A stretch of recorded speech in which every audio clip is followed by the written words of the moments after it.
नमस्कार, आप देख रहे हैं जी उत्तर प्रदेश उत्तराखंड का डिजिटल प्लेटफॉर्म और मैं हूं प्रशांत रामेश्वर शर्मा। उत्तर प्रदेश में पंचायत चुनाव का आगाज़ हो गया है। इसी के साथ ही प्रदेश में आचार संहिता भी लग गई है। लेकिन क्या आप जानते हैं कि कितने प्रकार की होती है आचार संहिता और आचार संहिता के दौरान प्रत्याशियों को, उम्मीदवारों को और उनके समर्थकों को क्या करना चाहिए, क्या नहीं? तो चलिए ये सारी बातें आपको इस वीडियो के ज़रिए बताते हैं। वैसे तो एक से ज़्यादा प्रकार की आचार संहिता होती हैं, लेकिन हम मुख्य तौर पर आपको 3 आचार संहिता के बारे में बता रहे हैं। सबसे पहले बात करेंगे सामान्य आचार संहिता की, उसके बाद आपको बताएंगे चुनाव आचार संहिता और आखिर में बात करेंगे सभाओं एवं जुलूस से जुड़ी हुई आचार संहिता की। सबसे पहले बात सामान्य आचार संहिता की करते हैं। इसमें जो सबसे बड़ी बात सामने निकल कर आती है उसमें यह है कि कोई भी व्यक्ति धर्म, मजहब या जाति के आधार पर लोगों को बांटकर वोट नहीं मांगेगा। इसी के साथ ही इसमें जो दूसरी महत्वपूर्ण बात है वो ये है कि किसी भी प्रत्याशी पर व्यक्तिगत टिप्पणी करने से बचना होगा।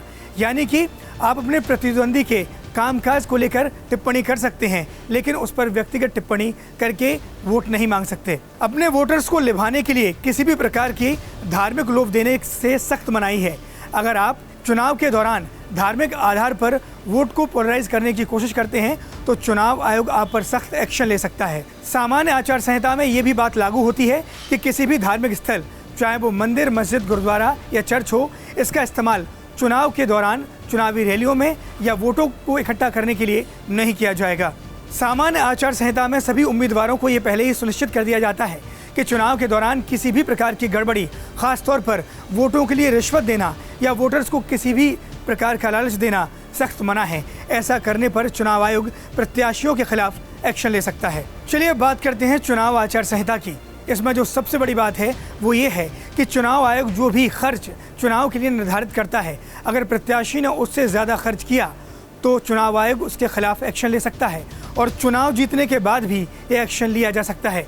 इसके साथ ही इसमें जो अन्य खास बात है वो ये है कि किसी भी अन्य प्रत्याशी का पुतला जलाने या रैली के दौरान उसका पुतला ले जाने की मनाही है।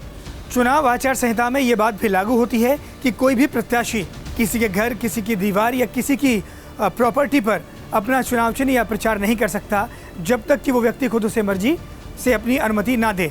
इसके साथ ही सरकारी इमारतों पर किसी भी प्रकार के पोस्टर, होर्डिंग लगाने पर भी मनाही होती है। ऐसा करने पर चुनाव आयोग प्रत्याशियों के खिलाफ सख्त एक्शन लेने को मजबूर हो जाता है। किसी भी सरकारी बिल्डिंग या स्मारक पर पोस्टर लगाने की मनाही होती है। ऐसा करने पर उम्मीदवारों को चुनाव आयोग का एक्शन झेलना पड़ता है।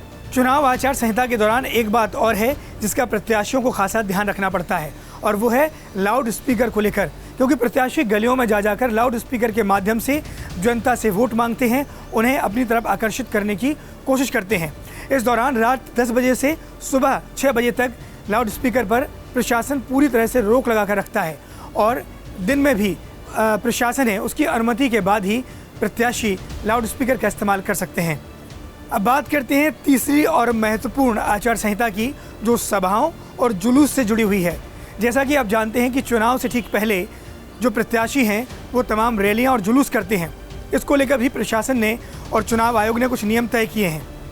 यानी कि बिना प्रशासन की अनुमति के प्रत्याशी रैलियां और जुलूस नहीं निकाल सकते। इसके लिए उन्हें पहले प्रशासन से अनुमति लेनी होगी। इसके साथ ही अगर कोई दूसरा प्रत्याशी रैली कर रहा है या जुलूस निकाल रहा है तो अन्य प्रत्याशी उसकी जुलूस या उसकी रैली में बाधा नहीं डाल सकता। ऐसा करने पर उस प्रत्याशी के खिलाफ चुनाव आयोग एक्शन लेता है। प्रशासन अगर इन रैलियों की इजाज़त दे भी देता है तो आपको पता है कि उस दौरान धारा 144 लागू रहती है। ऐसे में किसी भी रैली में लाठी, डंडे, पत्थर और हथियार ले जाने की मनाही होती है। यानी कि एक बहुत कम संख्या में प्रत्याशी अपने वोटर्स को लुभाने के लिए रैली कर सकता है या घर घर जाकर वोट मांग सकता है। अब बात करते हैं वोटिंग से महज 48 घंटे पहले होने वाली प्रक्रिया की। यानी कि वोटिंग से 48 घंटे पहले सभी प्रकार के चुनाव प्रचार पर रोक लग जाती है। खासकर टेलीविज़न और अन्य वीडियो के ज़रिए प्रचार प्रसार पर रोक लग जाती है। हमने ये वीडियो उन लोगों के लिए बनाया है जो उत्तर प्रदेश में पंचायत का चुनाव लड़ रहे हैं और उन लोगों के लिए जो उन्हें वोट डालेंगे।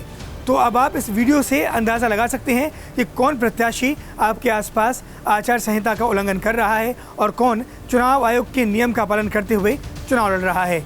ऐसी खबरों के लिए आप हमारे डिजिटल प्लेटफॉर्म के साथ जुड़े रहिए।